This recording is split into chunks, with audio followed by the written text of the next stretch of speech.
Para somar os três vetores, continuando o vídeo anterior, eu terei que fazer o vetor A e o vetor B. Onde terminou A, eu coloco B. Por que isso? Porque eu posso tirar B daqui e colocar ele aqui. Desde que eu respeite o quê? As suas três características, que são o quê? O módulo, que é o tamanho dele, a direção, que é essa reta, e o sentido, que é para a direita. Respeitando isso, esse vetor B pode ser desenhado aqui. Onde terminou A, eu desenho a continuidade de B, na intenção de adicioná-los. Onde terminou B, eu desenho o C. Veja que eu estou respeitando, com base nos tamanhos dos quadrículos, a mesma direção, o mesmo sentido e o mesmo tamanho. E tudo começou aqui na origem, né, do vetor A e terminou na extremidade do vetor C. Então, esse vetor aqui, que eu estou desenhando em amarelo, é justamente o vetor A mais B mais C. Aonde começou o primeiro e onde terminou o último. Mas veja que para somar eu coloco sempre a extremidade de um na origem do outro. A extremidade de B na origem de C e a extremidade de C termina tudo. Começou na origem de A, terminou na extremidade de C. Eu traço esse vetor aqui em amarelo, que você está vendo aí, que é o vetor com origem na origem de A e com extremidade na extremidade de C. Ele representa a soma de A mais B mais C. Se você observar, nós temos a construção de um triângulo retângulo aqui. E aqui esses quadrículos são quadrículos, né? Então eles obedecem, possuem ângulo de 90 graus. Onde o marcador amarelo, o verde e amarelo aqui, né? Verde limão, ele é a hipotenusa e aqui os catetos. Como essa medida aqui é 2, né? E cada medida aqui é 2, então é 2, 4, 6, 8, 10. Do cálculo está feito aqui, ó. 2 ao quadrado mais 10 ao quadrado. 10 ao quadrado é 100, 2 ao quadrado é 4, 104, raiz de 104. Isso aqui é o teorema de Pitágoras, né? O quadrado da hipotenusa é igual à soma do quadrado dos catetos. Aí o quadrado transforma-se em raiz. Então assim você calcula o tamanho do vetor A mais B mais C. Né?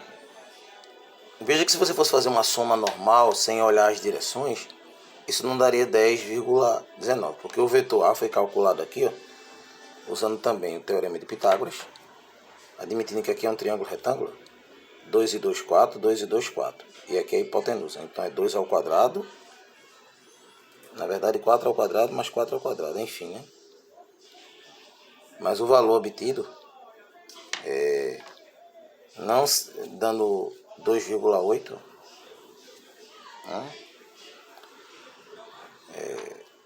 E isso vai, se você somar o valor de A, o valor de B, que seria 4, com o valor de C, você não vai encontrar 10,19, vai encontrar outro valor. Porque a soma não é uma soma numérica, é uma soma de direções. Isso tem que ser observado. Veja o exemplo do vetor menos A mais B mais C. O menos A é simplesmente você inverter o sentido de A. Se mais A é para cima, o menos A vai ser para baixo. Então eu vou desenhar aqui menos A, deixa eu ver aqui. Eu inverti o sentido de origem e de extremidade com relação ao que tem aqui desenhado em A, mas sempre ocupando dois quadrículos. O vetor B, por sua vez, ele estará onde termina a extremidade de A, ele vem até na extremidade de A, você coloca a origem de B, e aqui a extremidade de B, respeitando, ó, o mesmo tamanho, módulo e sentido. E o vetor C, ele vem justamente aqui, ó, respeitando características do vetor C em seu tamanho, que é o módulo, direção e sentido. Tudo começou aqui, na origem, que esse vetor é o menos A, e tudo terminou aqui na extremidade C. Então, a linha que vai daqui até aqui, esse vetor é A,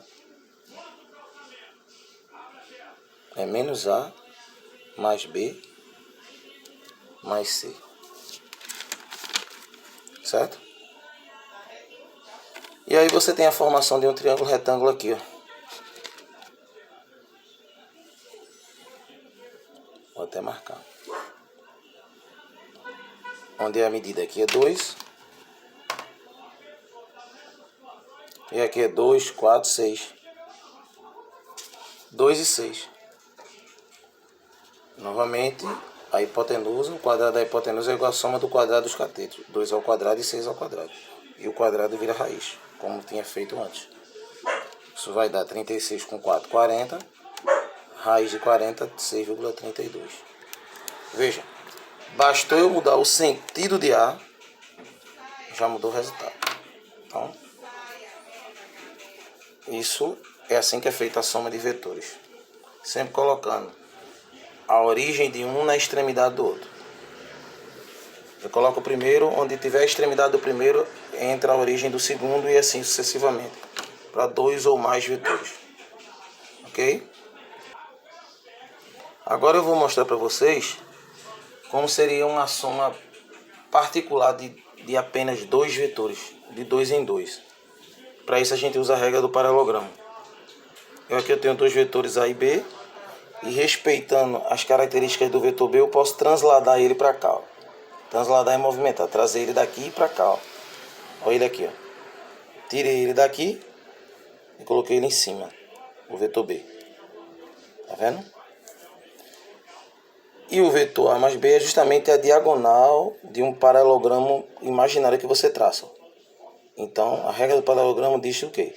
Que a resultante entre a soma de 2 vetores A mais B, de mesma origem, é a diagonal do paralelogramo. Ok? Você pode colocar os 2 vetores na mesma origem, e aí você desenha um paralelogramo e a diagonal dele é a resultante, é a soma dos 2. E aqui é a lei dos cossenos, né, que a gente usa para calcular o valor numérico, né, o módulo dessa soma, desse vetor A mais B. Todo valor numérico de um vetor é representado com essa barra de módulo. Então, é o quadrado do vetor A mais o quadrado de B, 2 vezes AB, vezes o cosseno do ângulo formado entre os 2 vetores, já que eu boto origem com origem, eu formo uma abertura entre eles, é um ângulo entre eles.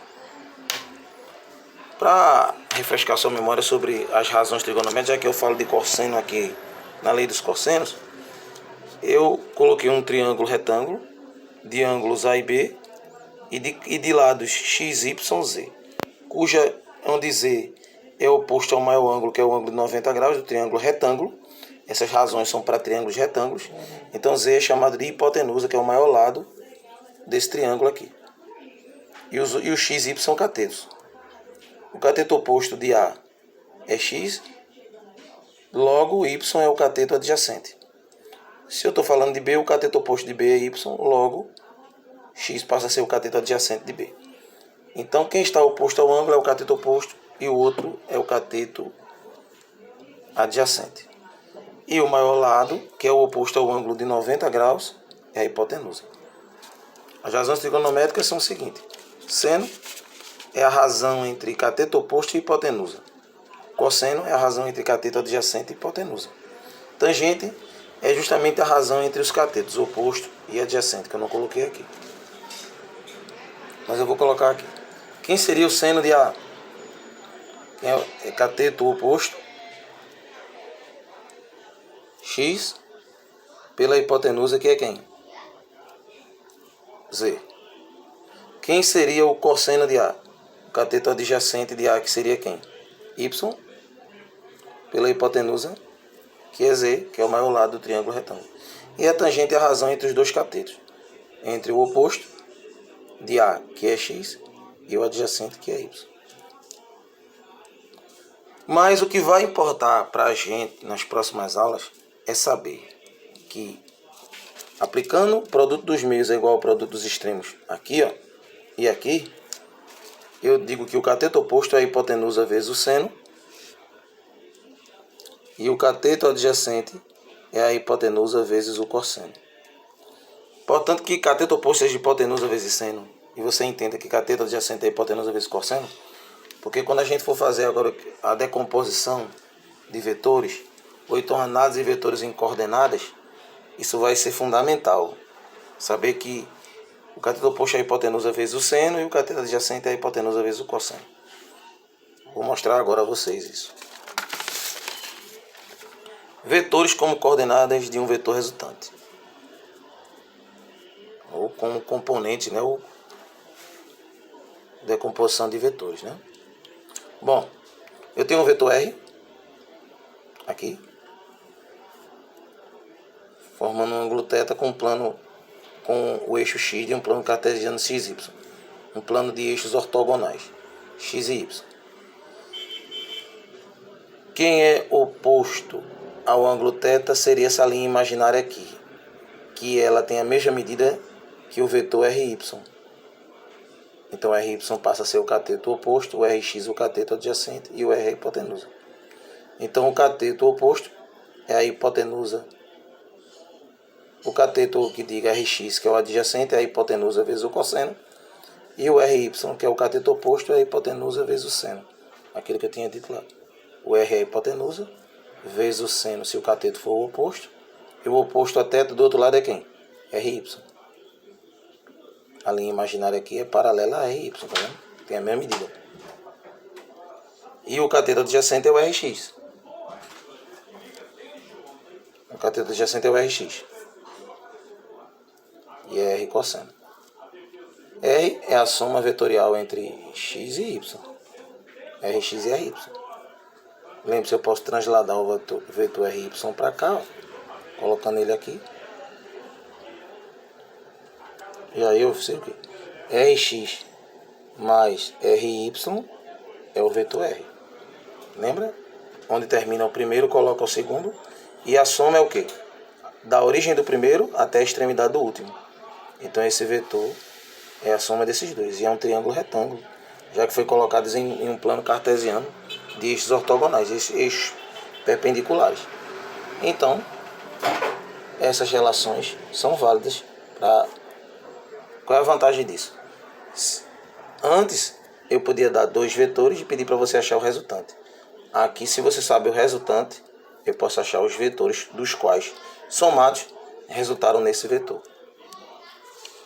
Eu tenho aqui uma tabela de ângulos notáveis, seno, cosseno e tangente. Para você saber, aqui um exemplo. Imagine que o R tivesse valor 20, módulo, né? Valor numérico 20. E o ângulo aqui fosse de 30 graus. Então quem seria o valor Rx, que é esse aqui, ó? O tamanho de Rx. A direção está desenhada e o sentido aqui. O tamanho seria a hipotenusa, que é 20, que é o R, vezes o seno de 30 graus, ou vezes o cosseno, perdão, de 30 graus, que é raiz de 3 sobre 2. E o cateto oposto, que é o RY, seria a hipotenusa, que é o R, vezes o seno. O R vezes o seno de 30 graus, que o seno de 30 graus é 1 meio. 20 vezes 1, 20, por 2, 10. Então um dá 10 raiz de 3 e outro 10. Eu acabei conhecendo os valores de dois vetores que, se somados, dariam o vetor R. Suas direções e sentidos estão desenhadas no plano cartesiano. E seus valores numéricos, ou seu valor modular, seu módulo está aqui, ó.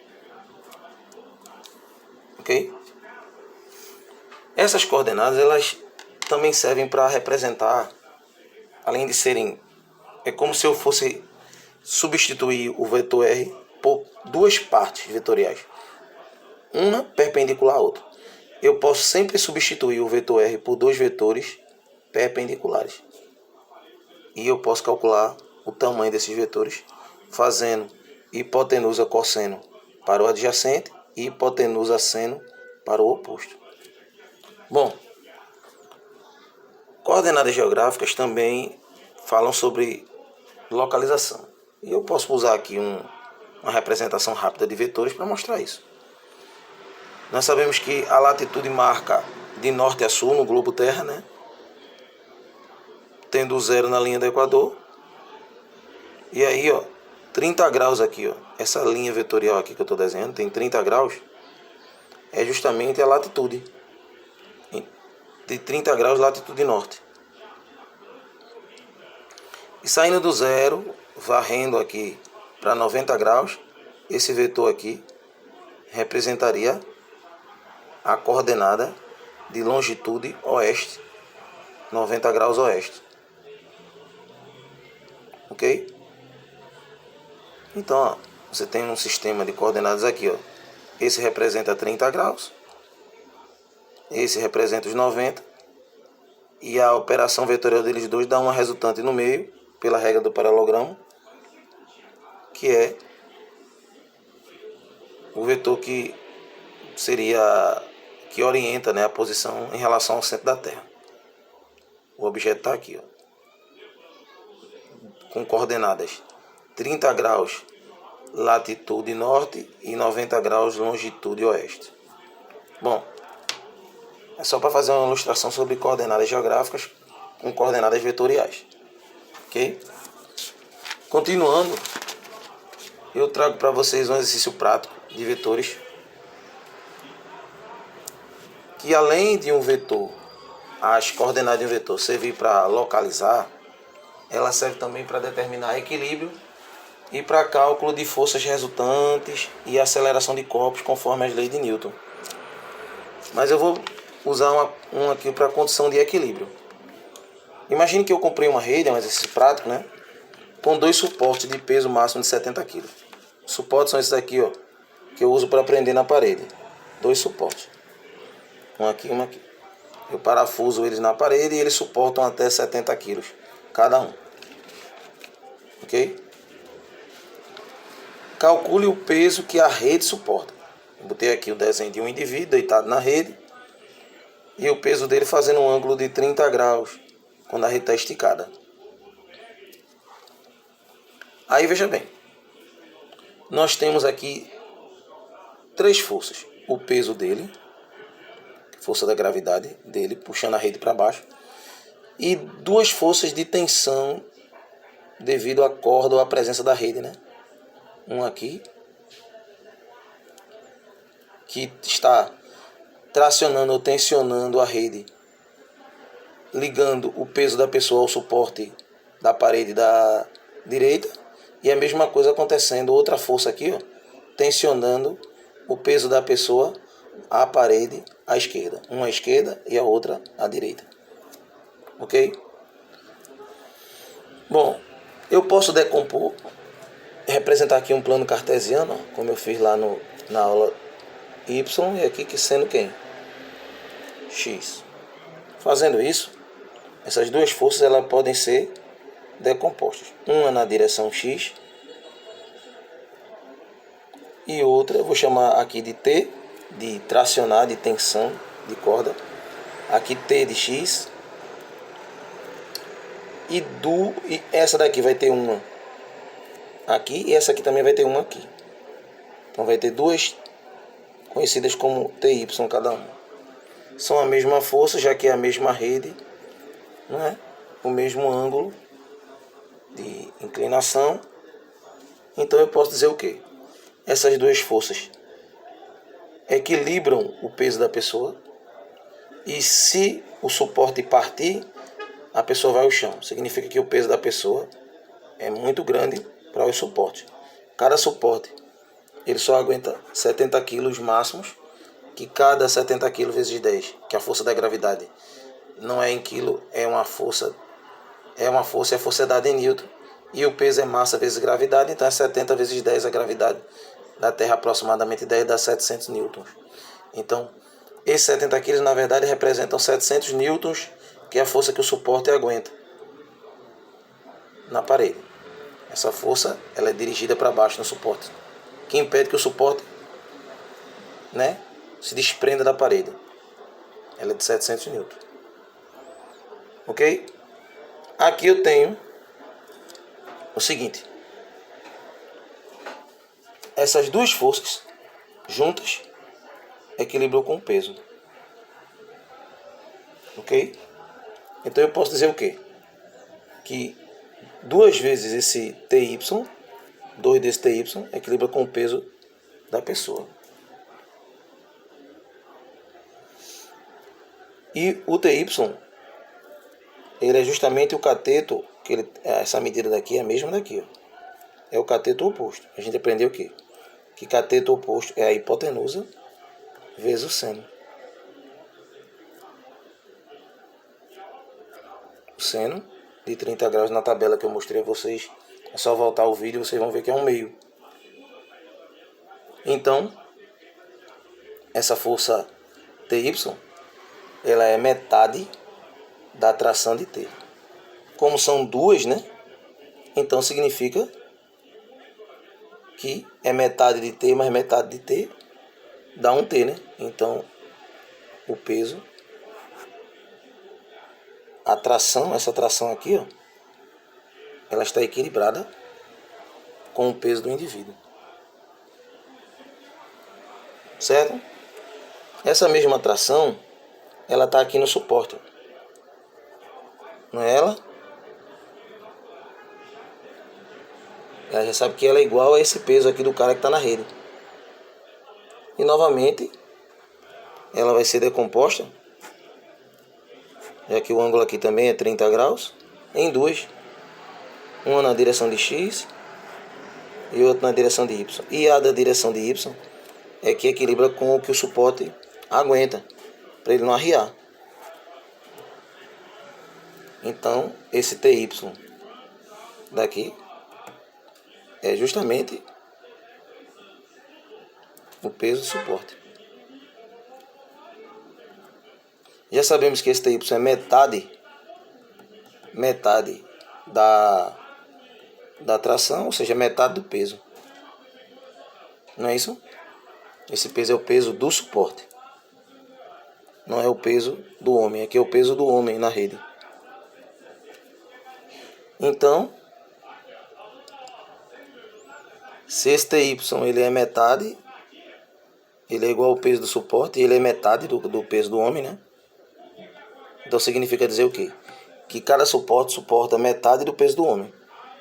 Então o peso do suporte, que é o peso do homem,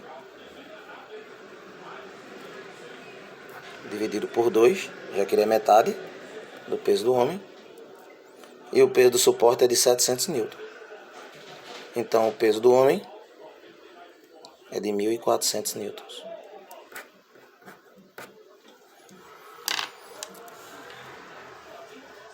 O que quer dizer uma massa de 140 kg. Porque lembre-se que multiplica por 10, é por isso que fica 1.400. Como eu fiz aqui, ó. Os 70 kg eu multipliquei por 10. Então significa dizer o seguinte: como é distribuído exatamente no meio e o seno de 30 graus é 1/2, é metade, é 0,5, é 50%, então a força dividiu no meio. O que explica dizer o quê? Metade do peso do homem vai para esse suporte, metade do peso do homem vai para esse suporte. Então, ele tendo 140 kg, 70 vem para cá, 70 vem para cá. Então, o peso máximo é de 140 kg. O cara suporte não suporta 70? Se o homem é de 140, 70 para cá, 70 para cá. 70 mais 70, 140. Devido à distribuição das forças. A decomposição de força pode ajudar nisso. Entender a decomposição de força. Então é isso que eu tinha para mostrar para vocês. Um forte abraço. E essa é a nossa aula dessa semana. Próxima aula teremos problemas mais detalhados.